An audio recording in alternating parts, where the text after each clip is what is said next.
What's up, everybody? Welcome back to Call the Damn Leads, the show by sales professionals for sales professionals. I'm your host, Drewbie Wilson.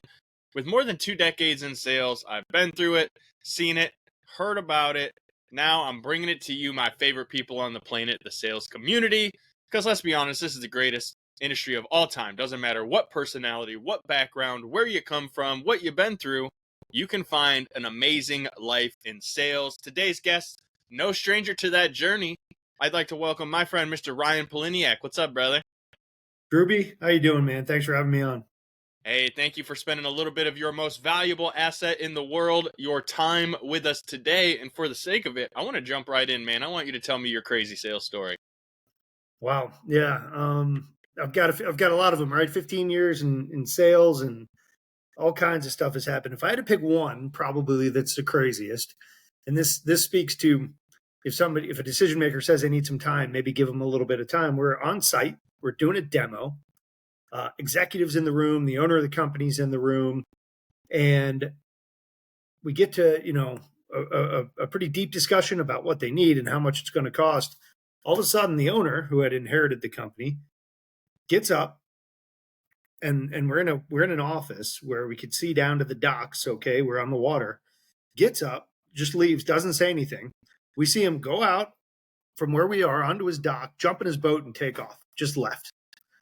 Okay, I guess the guy had to clear his head. We finally wrapped up with the people there. Said, when you hear from him, call us back. And next thing you know, the next week, he got back on the phone. He apologized for flaking out in the moment. Said he had a lot of stuff to think about, but he was ready to come back to the table, rehash what we talked about. He didn't want to be too emotional in the moment. We ended up closing the deal, and they've been a customer for 10 years. So I thought that one was kind of wild when you take the time to go visit someone and they take off in their boat unannounced. I think that one was one of the weirder stories I had. Dude, that's pretty dang wild. I mean, I've had some stories where people have left the room for a minute, but never quite left the island, if you will. And so that's a pretty intense moment. I would imagine that sitting there in that awkwardness, everybody kind of had to just really just marinate in it for a minute. Sure. What was that first conversation of kind of who broke the ice from there? Who spoke first, you or them? No, I did. I'm pretty comfortable in my own skin in a situation like that. There's really nothing I could have done about it, right? So he left and kind of looked around and, okay, we'll wait for him to come back. And then we saw him take off in his boat. And I just kind of smiled and asked everybody else, okay, I'll leave this up to you guys. What do you want to do? They probably felt a lot more awkward than I did. I had spent my time to come. Only to have that happen, it was probably mortifying for the crowd in there. But from my perspective, I broke the ice and kept it light, made them know, hey, this is outside of all of our control. It's okay. What do we do next, right? Let's meet up next week and we'll figure it out. And it ended up working out. He just had a moment.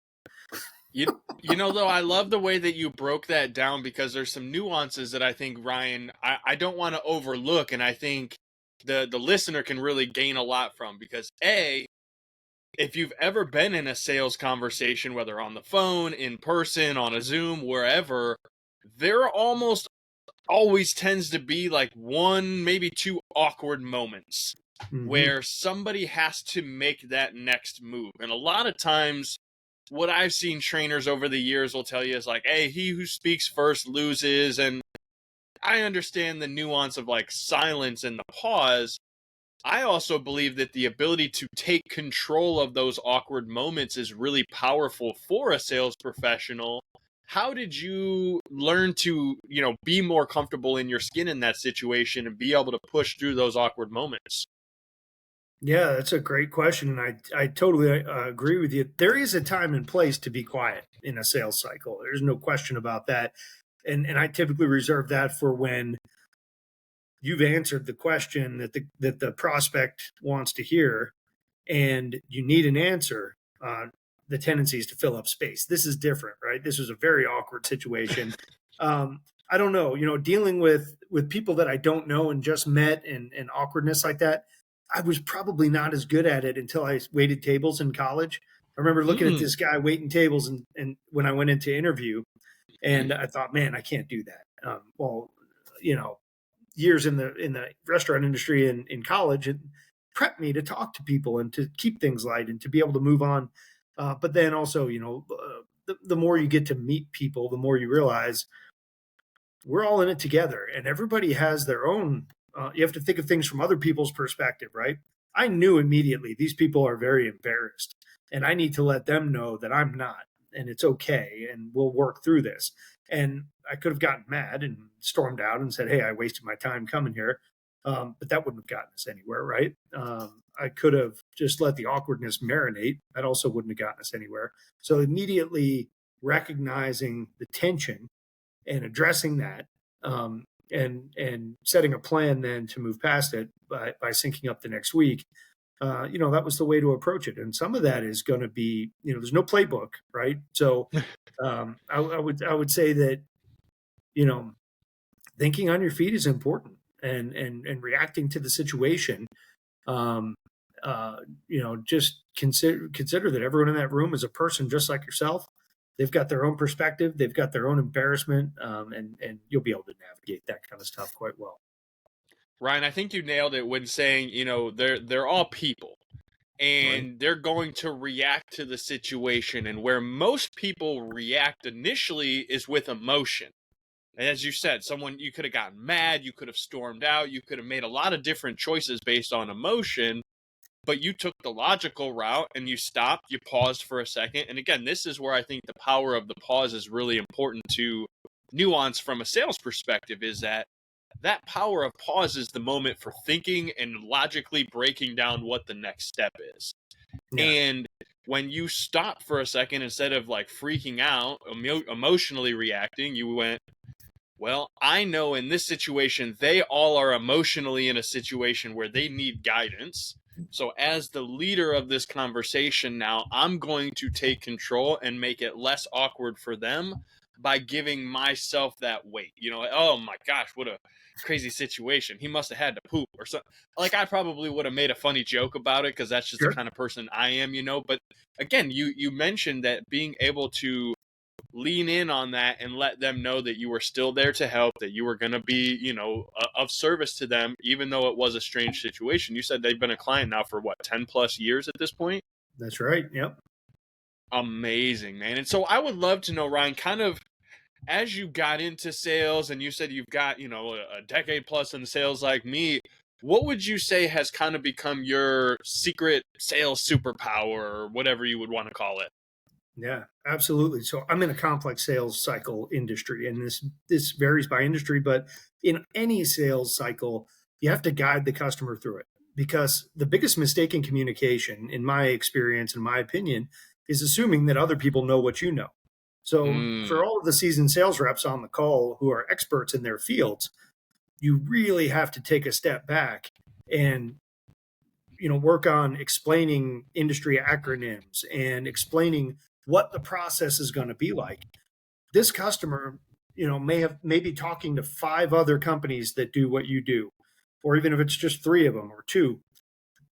They want someone who is going to tell them how to navigate this process, be an advisor, give them a plan, and stick to it. Mr. Drewbie, we're gonna set a 30-minute call to cover your high-level strategic goals. Based on what we find there, we'll gain some direction, and we'll pull in some deep dive technical experts to go into a more refined discussion and a deeper level. We're not quite ready for that yet, but after that call, that second call, then we'll be ready to present a demo and to put some meaningful numbers together for you. How does that plan sound?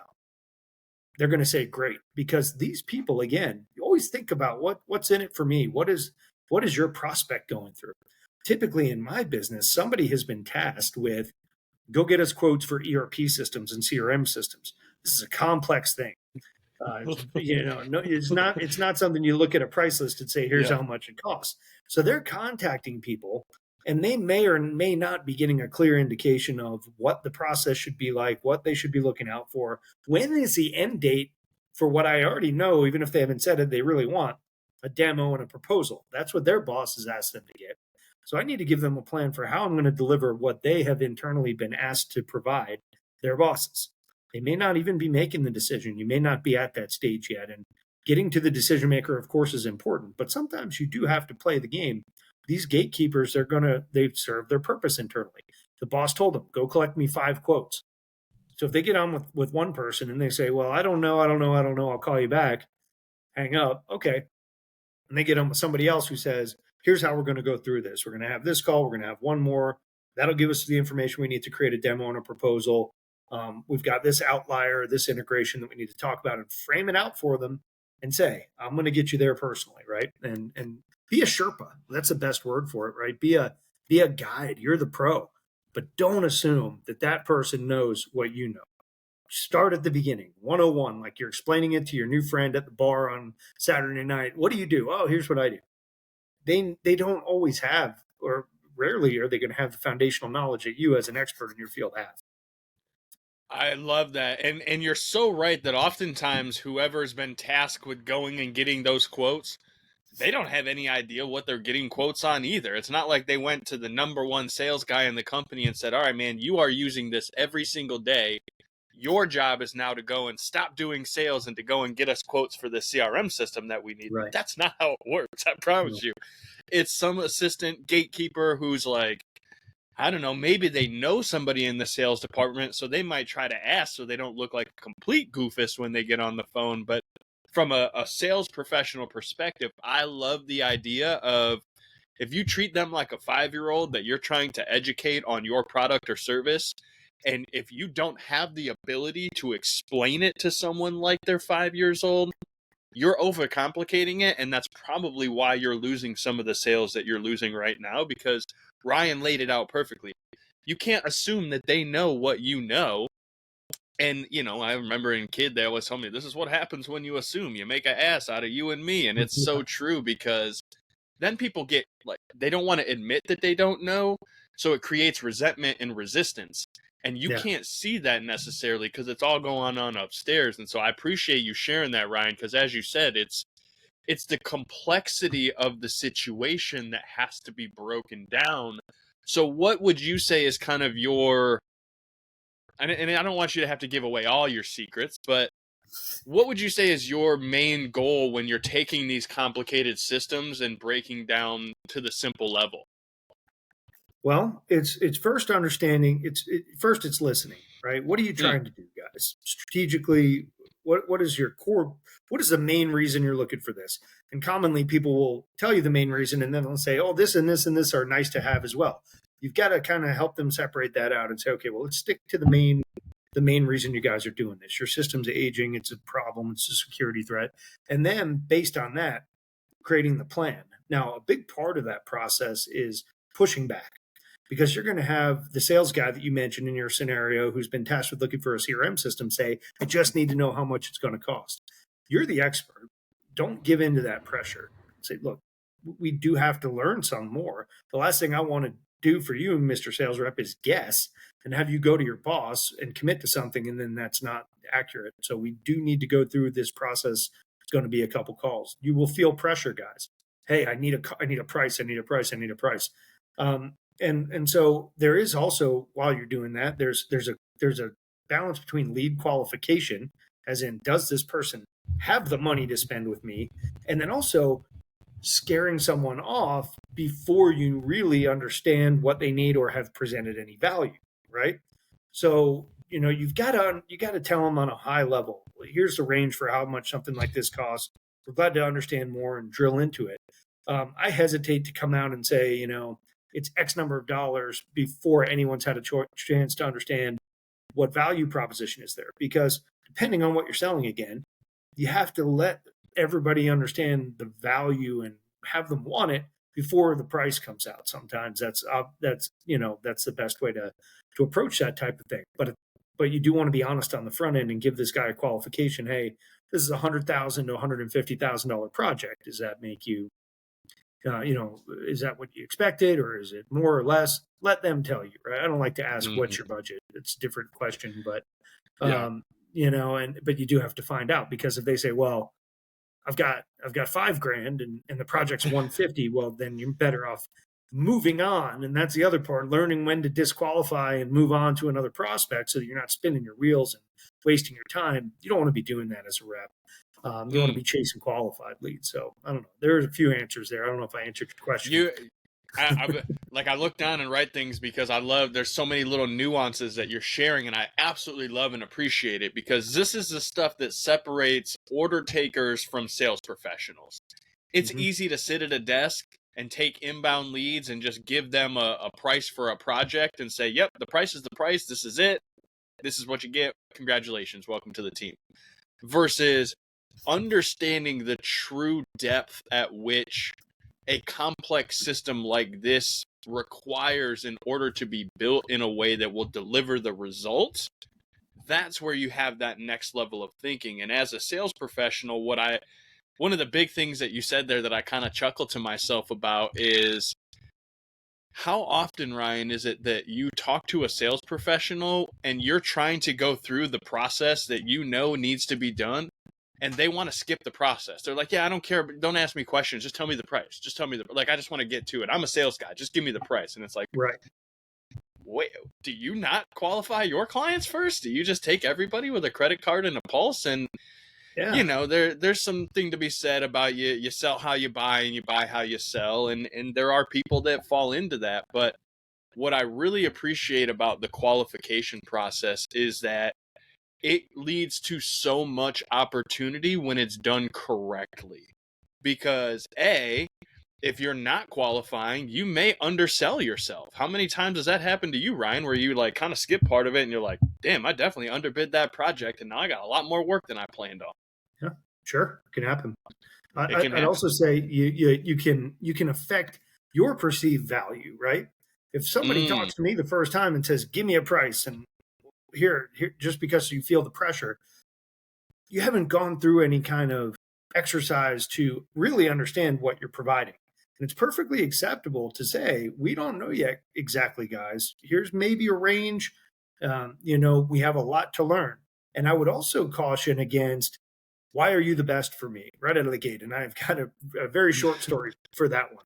Yeah, come on. I'm sitting in a conference room with executives. We're just in the strategy stage, and we're just learning about these people in this company and what they want to do and what systems are on and what goals. At one point during the meeting, the owner came in and he sat down. And he said, I've only got a few minutes here. You've only got a few minutes of my time. Tell me why you're the best solution for my organization. And I looked right back at him and I said, I don't know that we are yet. That's why we're here, to learn what you need and see if we're the best and see if we can fit. And that's the proper answer in that situation, right? I'm actually providing value at that point, not an order taker. I'm not submitting to the pressure, even though the guy's the owner of the company telling me you got 5 minutes. And then I backed that up and said, here's why what we're offering is industry leading, and here's why it's good for some people. Your company, Mr. Owner, we have a lot to learn about your business, and then we'll tell you why and if we're the best, and that resonated quite well. I love that. And, now that I'm thinking about rebuttals and responses, because I can only imagine if someone came to me, I'd probably hit them back with something like, well, sir, that's why I'm here, because time is your most valuable asset and we can't get it back. So let's not waste any. I got to ask you these questions to make sure that we are the best fit for what you need. And if not, I won't waste any more of your time or mine, and we can call it a day. Does that sound fair, sir? There you go. That's about what I said, Drewbie. You said it well. Hey, well, Ryan, like birds of a feather, we flock together, man. That's why I'm so grateful for the opportunity to connect with so many amazing people in this industry. Because like I said at the start, sales creates so much opportunity, no matter where you come from, what background you had. And so for you, as you've kind of grown through your sales career, kind of stepped into, training and teaching others, what would you say has been kind of like the number one thing that you really hammer into when you're trying to teach others to sell and to kind of lead into that product sales? Yeah. So the number one thing, well, we touched on understanding requirements or understanding needs. We touched on what's in it for me. As each person you talk to, it doesn't just go for the gatekeeper. You talk to IT, their what's in it for me is different than the CFO. The person who processes all the AP payments, well, They might not want to hear about your AP automation solution because that's what they do, right? The CFO might want to hear about that, of course. So you've always got to understand who you're talking to and what their motivations are, and really think about it. Put yourself in their shoes. It's the number one thing in any sales process. That goes across any type of sales, complex down to commodity based, buy a pallet of widgets from me. And so, understanding what those people, putting yourself in the prospect shoes is number one. Leading them through creating a process, articulating that to them, certainly high up there. And then, I mentioned not assuming that they know what you know, critical as well. It's a big pitfall to get into industry acronyms and terminology that you kick around with your coworkers all the time, and everyone lives it every day. The person has no idea what you're talking about. You gotta start at the basics. So, I love the name of your podcast, by the way, because that's critical. You wouldn't believe the number of reps I've talked to. I can't get a hold of this person. I've sent him 7 emails. How many times have you picked up the phone? Well, none. They haven't emailed me back yet to tell me when I can call them. Guys, pick up the phone. You'd be amazed at, even in a complex sales cycle like we're in with ERP, people will get emails and let them sit. They get busy. They've got a day job, like you said. They're out doing whatever they do in the organization. You pick up the phone and you happen to get them. Hey, Drewbie, sent you an email about what you're asking for. We're a great fit to help. Let me know. You got 30 minutes next week to set up time and let me understand your needs and tell you if we're a fit or not. That's valuable for them. Then, okay, this guy's gonna listen to what I need and tell us if they're a fit or not. That helps me on my journey, right? Pick up the phone, call the damn leads, man. I mean, just like you say, people are afraid to do that these days. I'm getting a few grays here, right? So I'm getting into my middle years here, and I think some of the younger reps, especially, don't be afraid to pick up the phone, and call somebody. It's tremendously easier to establish a rapport, to have some. You could send one email back and forth with questions and answers for a week, or you have a 5-minute talk and you get everything that you need to know. So it can speed up the time to close as well. I think that's a good piece of advice. No, I love that. And I think that for the younger reps especially, just because it's the way you would want to do things by text, email, hiding behind the phone, that doesn't mean that's how your prospects want to do things. And Ryan, you made a great point of like, hey, I got to get in their shoes. It doesn't matter what I want. It's like, what do these people want? And especially when you're dealing with something that's a little more complex or requires a bit more nuance, you can't necessarily translate that through text messages, emails, DMs. It just doesn't work the same. So getting on the phone, having those conversations, building genuine rapport by asking questions. And then Ryan said this earlier, listening to what people are saying. It's funny, man. They'll tell you everything you need to know to get them to the next stage of the process. And so, Ryan, what I would love to know, man, because I'm sure you and I could sit here and nerd out all day on sales and follow-up and systems, but that's your specialty. I'm excited to come and check out more of what you guys do. But if the listener heard something today where they're like, that he's speaking my language, what's the best way for us to come and find you, check out more about the systems and stuff that you offer, things like that?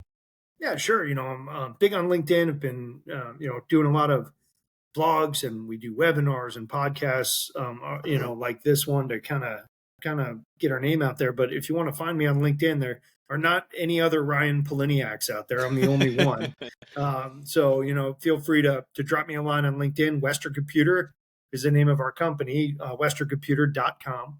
We do ERP, we do CRM adoption, business process, all of these things, within the Microsoft world primarily. So more than happy to have a conversation. Look, I've been helping companies for 15 years do this kind of stuff, and I'm always interested to hear the next story. It's always something new. We're not always the best fit, and we're glad to tell people that, but commonly we are as well. So I would say, come out to the website. We've got a great interactive chat, or ping me on LinkedIn. Glad to talk about what you're looking for.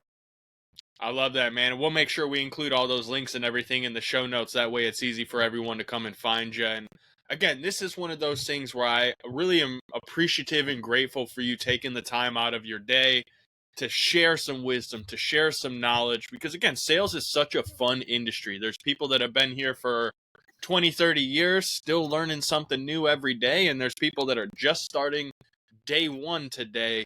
And I'm really grateful that if they were here with us, man, they've picked up some amazing nuggets. They've got some awesome things that they can go and use in their process right now to be successful. So Ryan, man, thank you again for hanging out with me today. I truly appreciate it.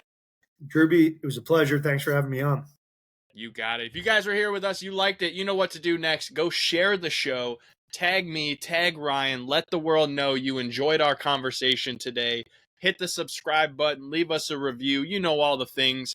But more importantly, if you're in sales, you have an awesome story and you want to share it with the world, I want you to be able to share it on this platform.